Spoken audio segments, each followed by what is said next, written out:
Hi, I'm Katherine Ashmore, and welcome to the Mindset Exchange.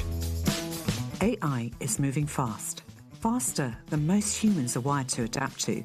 And while there's a lot of noise about tools, prompts, and productivity, what I'm seeing with leaders and entrepreneurs is something deeper. It's not fear of the technology, it's uncertainty about identity, confidence, and where human value sits as the rules change. In this episode, I'm joined by Nikki Barua, a serial entrepreneur and transformation expert who's spent over 2 decades helping organisations reinvent how they work, with a strong belief that people, not just technology, shape what comes next. Together, we explore what AI is really asking of leaders right now, the shift from expert to explorer, and why curiosity and self-trust matter more than certainty. Here goes. Hi, Nikki. It's lovely to have you here. Welcome. For anyone who doesn't know your story, could you share a bit about who you are and what's led you to the work you're doing now? Well, thanks for inviting me to your show. I'm thrilled to be here. And today's conversation is going to be really exciting because we're talking about all of the things that make us uniquely human. And that's really the through line of my own journey. The through line has been all about reinvention.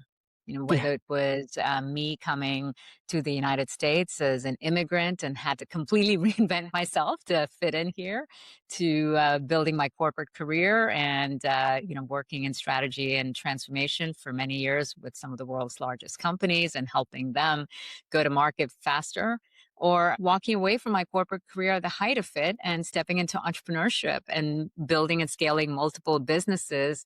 Each time I've had to reinvent and really consider, how do you create more value in the world based on where the world's headed, and what parts of yourself do you have to shed so that you can become the next version of you. And that's the journey I'm still on. Yeah. No, thank you for sharing that, Nikki. That's wonderful. And what's really stood out for me, and also in our conversations offline as well, is how consistent that thread has been throughout your journey, and working in technology and entrepreneurship, and a real interest in how people experience change. And so I think this sort of feels like a good area to start, doesn't it? And you've had a long view of AI. It's not just a new thing. It's not just a trendy buzzword for you. You've been doing this for a very long time. It's, from where you stand today, what do you think people most understand about where AI actually is right now? Well, AI is not new technology. First of all, it's been in development for a long time. What's happened in the past year, though, is that there's mass adoption, particularly of generative AI. So suddenly everybody has access to these large language models and are able to interact and just see the sheer power and scale and speed of it, which is the exciting thing. But this is technology that has been in the purview of scientists and researchers and mathematicians for a long time. What excites me about where we are is that we are still at very early stages. And yet the fact that it has gained that kind of mass adoption, and we're discovering new use cases and new applications every single day, allows us to really leverage the power of this technology for solving humanity's greatest challenges. And when we kind of leverage the power of human creativity and contextual wisdom, along with the agentic scale that AI brings, now you've got infinite intelligence available to everyone.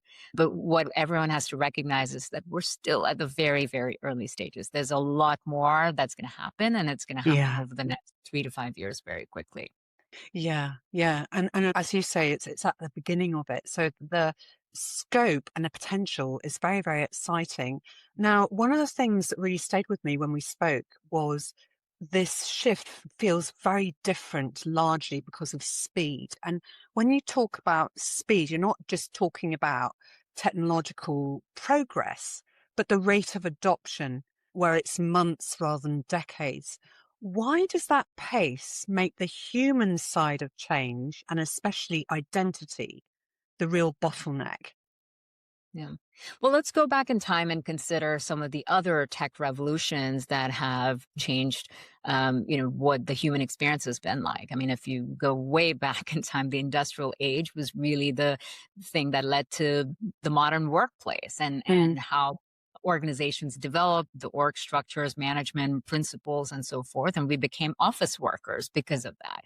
And then you go back to what happened with the advent of the internet. It still took about almost 3 decades for there to be real mass adoption globally. But that fundamentally changed our way of life, how we shop, how we learn, how we collaborate with each other. Even mobile and cloud technologies took well over a decade for real adoption. What's different with AI, though, is that that same scale of adoption has happened in a matter of months. Yeah. And when there's that speed and scale of any kind of new change, it becomes unnatural for humans to adapt to it. And Yeah. what we are finding is that people are using it sort of like a superficial tool, like a thing you want to tinker with. But that's not what's really the true transformation that is necessary. Is that the real power exists when we have human and machine collaboration. When we think of AI as our colleague, our coworker, our partner in achieving anything we want to. But in order to get to that place, you first have to unlearn the old way of doing things. You have to shed the identity with which you showed up previously in this previous pre-AI era, and the ways that we did our work, and the ways that we made decisions or communicated or collaborated. Until you let go of those identities, you're not really see the full power and potential of what you can do with AI. Yeah, absolutely. And one pattern I consistently see across leaders and entrepreneurs is that it's not the fear of the technology. There's genuine curiosity there. It's more about being unsure how to position themselves with AI, where to start, and where their role becomes as the old markers of expertise are changing. And when we talk about identity, you talked to me about the idea of moving from expert to explorer, and that really resonated. When you talk about that shift, what does it actually look like day to day for someone who's built their career on being the expert or the person with the answers? Yeah. See, one of the things that's so incredible about working with AI is that you have to lead from a place of curiosity. Yeah. Here's this machine that knows more than any one human being can ever know, right? So you've got infinite intelligence at your disposal. But what allows you to get the best output is asking powerful questions, Mm, of being open to new ideas. And mm, when you go into any scenario saying you know it all, that you yeah. don't need to learn, that you only are seeking certainty, it prevents you from really discovering all kinds of new things. And so that's really part of the identity challenge, Yeah. is that our identities, particularly people that are highly experienced, highly accomplished, our identities are built on being known for something. Yeah. We even describe ourselves. I'm an expert in such and such thing, or I have this title and this kind of status and power in this company. We associate our identity with all of the things we've accumulated over a decade or two. And when we get to that place, that becomes our security blanket. It's very hard to shed that and let it go and say, I'm willing to be a day one rookie. I'm willing to let go of what defined me, and I'm willing to discover what will come next from it. In order to get to that place, you really have to be more of an explorer who's okay with uncertainty, who's willing to lead with curiosity and allow it to take them where it takes them. When you go into that kind of mindset, you'll Mm, discover entirely new ways of doing things, because the old way of being an expert kind of puts you in a box of a formula that worked in the past. And that yeah. same formula will not translate in the future. Yeah. No, absolutely. And would you say there's certain parts of the identity that people tend to cling to, which won't serve them anymore? In our work, some of the things that we've seen repeatedly tend to be the most rigid that people hold on to are things around our conditioned beliefs, Yeah. which often become limiting beliefs. So I'll Yeah. give you an example of somebody that we were working with who said, the reason I don't like to use AI is because I was raised to believe that hard work defines my worth. Yeah. So I'm first in, last out in the office. I work really, really hard at everything. I put in my 80-hour work weeks. And Mm, now suddenly AI can do the same thing in a matter of minutes. well, that makes me feel undervalued or unworthy, and therefore I'm not going to use it. Now, that's an identity that is built on a certain set of conditioning and core values, that unless that shifts, where you shift from effort to value creation, you're Yeah. not going to really know how to move from a industrial age mindset into an AI age mindset. Yeah, you can understand why a lot of people are losing confidence actually, because the landscape is changing and there's certain parameters that are just out of the comfort zone, aren't there? So what would you say people confuse? Where do people confuse letting go with losing confidence? That's such a great question. When our confidence is often built on what we know. Mm, And what this new landscape requires us to do is shift our confidence to what we can figure out, not yeah. necessarily on what we already know, right? So you Mm, have to trust that no matter how uncertain the future looks like, and it doesn't matter if there's a lot more that you don't know than a lot than what you do know, you have to trust that you can figure it out. So the meta skill that you should have confidence about is the skill of learning. yeah. As long as you're the kind of person who can learn anything and you're agile and you're willing to adapt to change, and that you are able to lead with curiosity and those questions, you have a thinking partner that can Yeah. give you the answers. You don't have to know it all, but you do have to know how to learn, and you do have to be comfortable with change. And that's the shift in confidence, is move from the expertise and the knowledge into agility and adaptability. Derive your confidence from that, and you will be just fine. And a lot Yeah. of people, what they're really struggling with is overwhelm. Yeah. Like you said, it's not so much that people are resisting change, or in fact, there's a lot of excitement for AI because people use it every day now, and Mm, they're excited about what's possible with that. They're figuring out new ways to incorporate AI into their lives. But there's also a sense of overwhelm that by the time I master this one little thing, 20 other new things come about. And I cannot yeah. keep up with the evolution of each of these models. I can't keep up with the thousands of tools that keep launching. How am I supposed to master it all?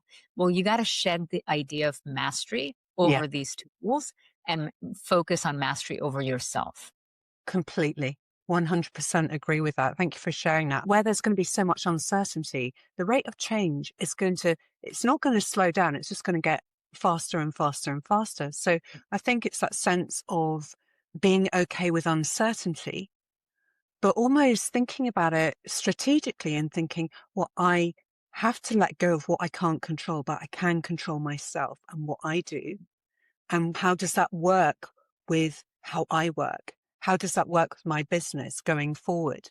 Does bring about a level of sort of stoic sense, right? I Yeah, mean, you have to become unshakable towards anything else outside of yourself, yeah, because those are all the parts you cannot control. yeah, The speed scale of change is going to keep accelerating. yeah, The number of things you don't know, that will keep increasing.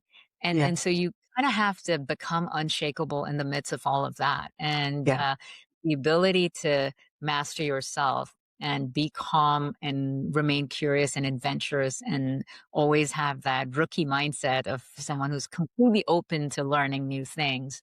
That is really what the challenge of these times are for us. yeah, 100%. It's having that growth mindset and also not being afraid that you might get things wrong. That's okay because there'll be plenty of other things where you'll get it right. And you've even reinvented yourself many times over your careers. What's something, if you don't mind sharing, that you've personally had to let go of recently? What has helped me reinvent over and over again is really thinking of identity as flexible Mm, rather than fixed. yeah, That's what made the biggest difference, is when we attach so much of our worth and our sense of self to a fixed identity. This is who I am, and anything that challenges that or breaks that mold or threatens it starts to crumble us on the inside. For me, what has helped is really thinking of that as malleable, yeah, thinking of it, what is the next chapter of my life, yet to be written? What is it that excites me from a purpose and passion and growth and contribution standpoint in this chapter? And who do I need to become in Yeah. order to play in that? And when you think of who do I need to become, it helps you define this new identity, and it gives you a bridge to go from your current identity to your future identity and start to build that kind of the next mindset, the next set of skills, the next set of Yeah. strategies and confidence, and become that.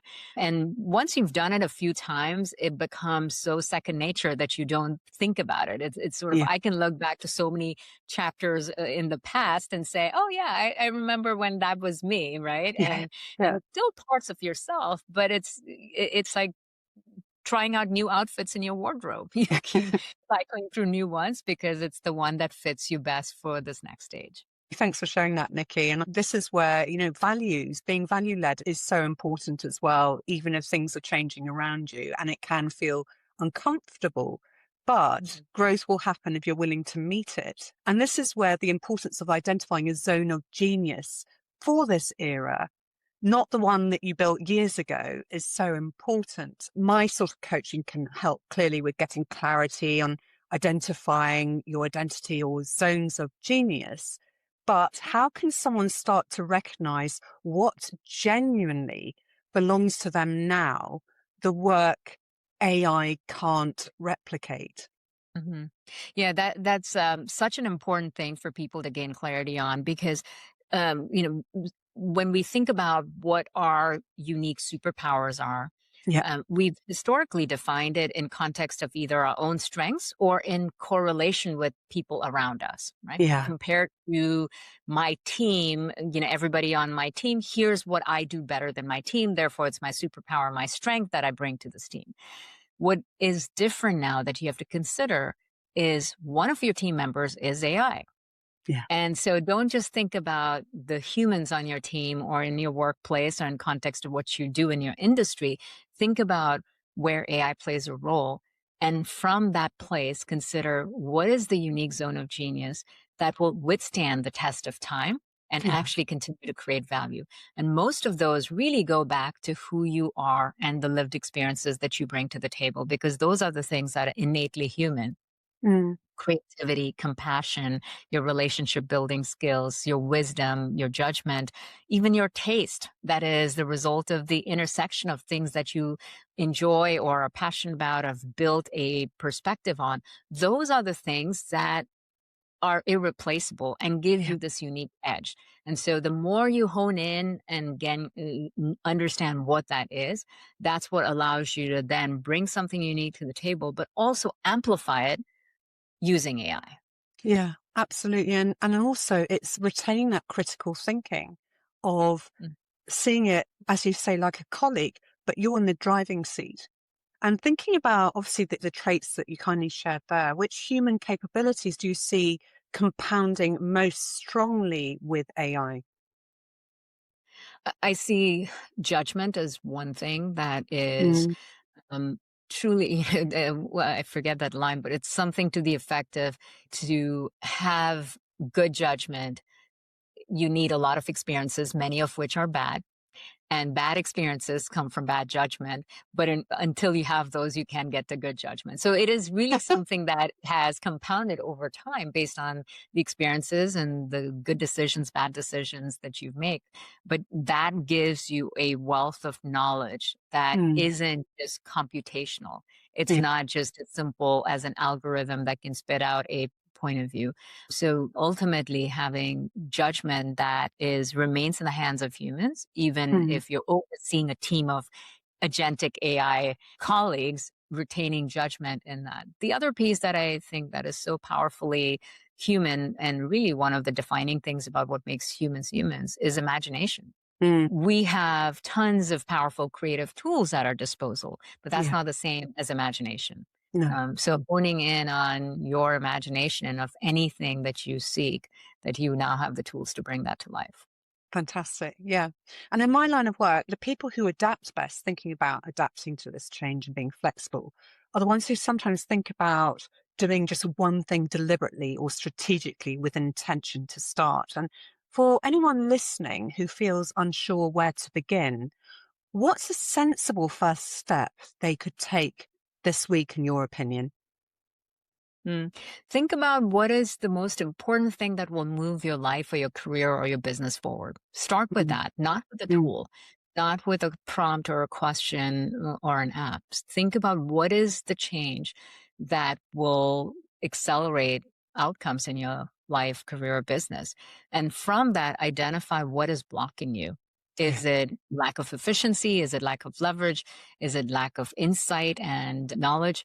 Once you identify those use cases, pick any one thing and then leverage. This is now where you start to leverage AI and start to prompt it with the things that'll help you solve those problems.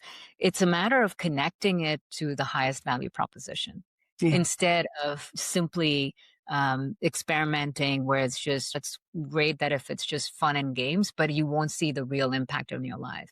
And above all, don't be a bystander.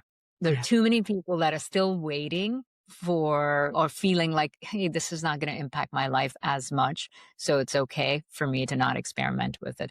What's important right now is don't be a bystander. Step into the arena, start learning to play the game and building your competency and your skills in it. Yeah, that's fantastic advice because I think there are always going to be people who've got into this bit further ahead than anyone else. I think that's going to be just the landscape, and it's really important to try now. Do you think there'll be a time where there definitely will be the haves and the have-nots? Yes, I think the divide is already Mm, growing, and we're seeing yeah, that in so many ways, right? There are mm, people that are at the leading edge of the innovation and growth and change that's happening, and they are going to win disproportionately. And you see this in companies too. There are companies that are just getting exponentially bigger simply because they have access. And the same is going to be true of individuals. That divide is something that you can close yourself. This yeah, is not about the environment or the economy or the government. This is something you do have control over of bridging the divide because all of us have access to the same intelligence. So the yeah. question is, how do you bridge that divide and become exponentially capable? And the only way you can do that is by not avoiding it. You've got to step into it. Yeah, starting small, even just small to begin with, that's the starting point. And with so many tools available, I think I've said it to other people, it's a bit like shiny toy syndrome, isn't it? What's a simple rule, would you say, for deciding what to try and what to ignore?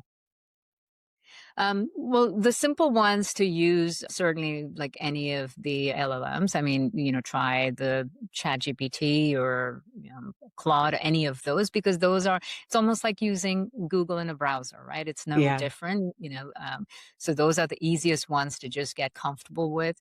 From there, look at, again, what area do you need the most help with?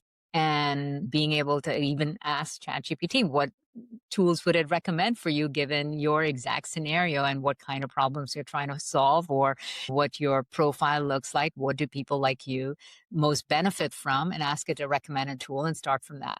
There's a plethora of tools coming out every single day. So there's no yeah, limit to what is out there. Not all of them will survive. Some of those startups may cease to exist at some point, but it's not about a specific tool. It's really about building your competency.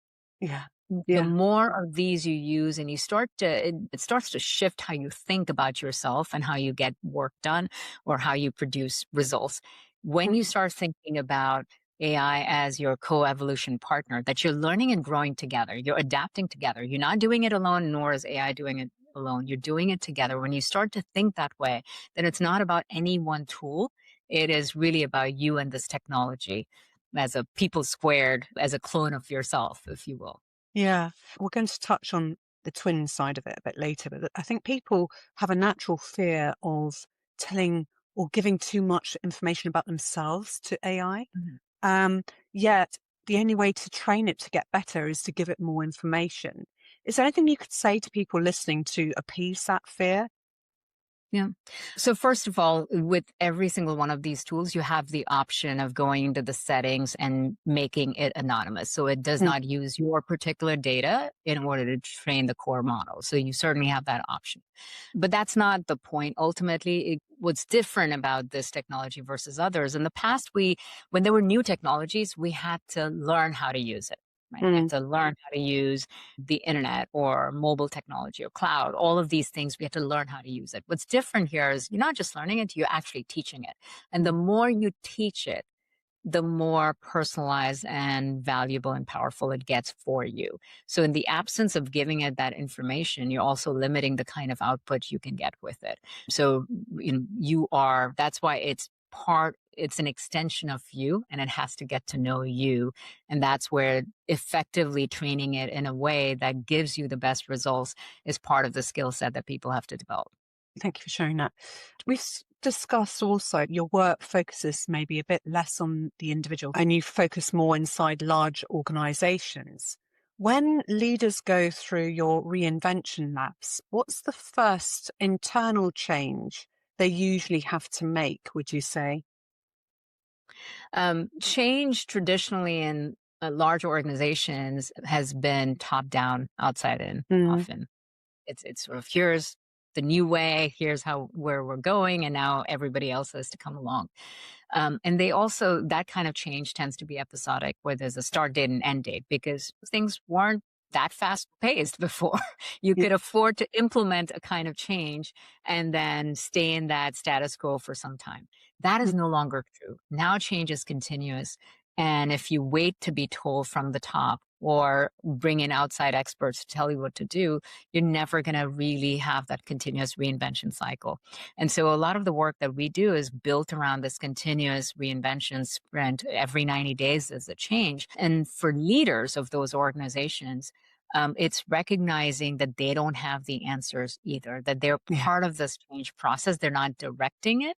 They are going through it themselves. And so it requires a level of vulnerability and trust and a different leadership style of earning the trust of their teams, because the teams also know that there's no fixed answers, but they're looking for their executives to provide that kind of clarity and openness and transparency. And when leaders show up with that kind of transparency, that's what actually builds that collaboration and the trust to then evolve together. That's what unleashes grassroots innovation, because now everybody feels like a change agent, feels like an innovator, and they're moving towards this future as explorers together. Yeah, in it together and full transparency. What's one practical change that teams can make then that has a really outsized impact? It's how they work. The workflows are where all of the efficiency and profit gain and speed is locked in. Because you could give people training on how to use AI or think with AI and all of that. And you can certainly buy a ton of technology and invest in the licenses and deploy all of that. But none of that will fundamentally change how someone does their job day to day or how teams collaborate together. So you take the sales function of an organization or the marketing function or the operations function. Everything in organizations is built in a certain way, how you do one step of the process to the next and how the handoffs happen and all of that. And all of that was built for pre-AI age. So when you get those teams to look at it from a blank slate to say, how might we design that today? What parts need to be completely eliminated? What needs to be delegated to AI? What could be shortened or done completely differently? It gives them an entirely different view of the work. And we've seen that it releases anywhere from 40 to 60% of capacity just by redoing the workflows. Now, if you think about all of that excess capacity and you have the same headcount, that essentially means you could double your output. You could double your throughput. You could do so much more as a team without adding one extra headcount. And part of the reason we do it this way is that also, in our minds, saves jobs, because these are people that, had they not reinvented the workflows themselves and elevated to higher value work, might have been eliminated. So part of our commitment is also helping them transition into this new world by themselves and feeling empowered to create that change, and then reallocating that excess capacity into higher value work that they can then change how they are valued in the workplace. Yeah, I mean, the potential is really quite exciting. And thinking about that potential, also a lot of people are talking about a golden age of entrepreneurship, and there's so much opportunity out there, which is an interesting contrast to some of the narratives that have been out there as well. What opportunities do you think people are underestimating right now with that in mind? First of all, part of the reason for growth of entrepreneurship is because there are fewer roadblocks into pursuing your dreams. Yeah. Yeah. If you went back 5 or 10 years, you needed capital, you needed to hire people, you needed resources to build a tech product or any kind of product solution. It required a lot of resources and a lot of time. Yeah. And that prevented a lot of people that might have had interest in entrepreneurship. That became the gatekeeping function in that. Today, anyone with a big dream and an idea can actually bring all of those things to life in less than a week. And you don't really need that much funding or a huge team to do it. You're only limited by your imagination and your courage. That's it. Yeah. On the other hand, entrepreneurship is also going to grow because large companies will either shrink or stay the same. Hiring is going to be constrained simply because they are going to need less capacity. With so much productivity spike, you're not going to need that many people. And some people will be forced into entrepreneurship because they lost their jobs and there were no other ways of making a living. So with that growth, I think we're going to see teams change their form. Instead of big companies just having internal teams, you're going to see a growth in the gig economy where individual freelancers and experts can plug into larger organizations and bring their expertise in that. So you're going to see a lot more fluidity in that instead of these large pyramids that look like a Titanic that move really slow. You're going to start seeing much more molecular structure of smaller, high functioning, high performing teams of experts coming together that move really fast, like agile speedboats heading in the same direction. And that unleashes creativity, that unleashes performance and productivity. There's a lot more ideas that can be brought to life. And there's no shortage of the number of things that any entrepreneur can pursue. The only thing we have to keep in mind is that even though it's easier to start, it's going to be equally harder to stay in business unless you're constantly innovating. So that idea of continuous reinvention isn't just for big companies. Efficiency gains isn't just for big companies. Even if you are a solopreneur or a small business, you have to have that same exact mindset. There is no safety in status quo anymore. No. And it's changing from that fear mindset to growth and opportunity mindset that's constant. And that is quite exciting, especially with a lot of people's natural fear that there's going to be a lot of job loss. And as roles and industries shift, how can people protect their sense of purpose and usefulness, not just their employability? Yes. The good thing is that we now have a blank canvas to pursue almost any idea. Like I said, imagination is the only thing that will limit a person from whatever they seek to do. There are no limits anymore because on one hand, you have infinite imagination. On the other hand, you have infinite intelligence and power to bring that to life. Think of AI like electricity. If you have it, what could you power with it? That is the question to answer for yourself. There will be a time where we will not have to exchange our effort or hours for income because productivity boosts so much, maybe in a decade, that machines are doing all of the work and we don't need to do that. The question is, if that were to be true today, what gives you fulfillment? What is the thing that makes you want to jump out of bed and apply yourself? Whatever that is, start building towards that. And a lot of people, it's creative aspirations or it's things that are about service and contribution and about creating impact and finding that piece that never changes, no matter how much industries evolve or technology changes. Staying true to that is the thing that'll give us hope and continue to make a difference in the world.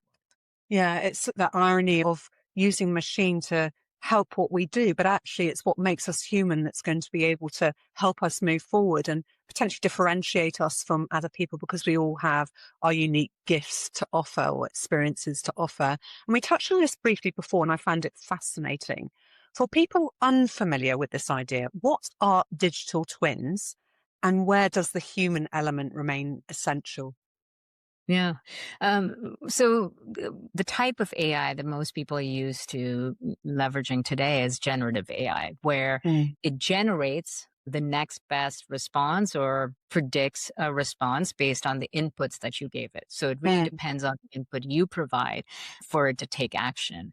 And think of it like it's your research buddy, your artificial intern, that when Yeah. you tell it what to do, your artificial intern goes and does that job.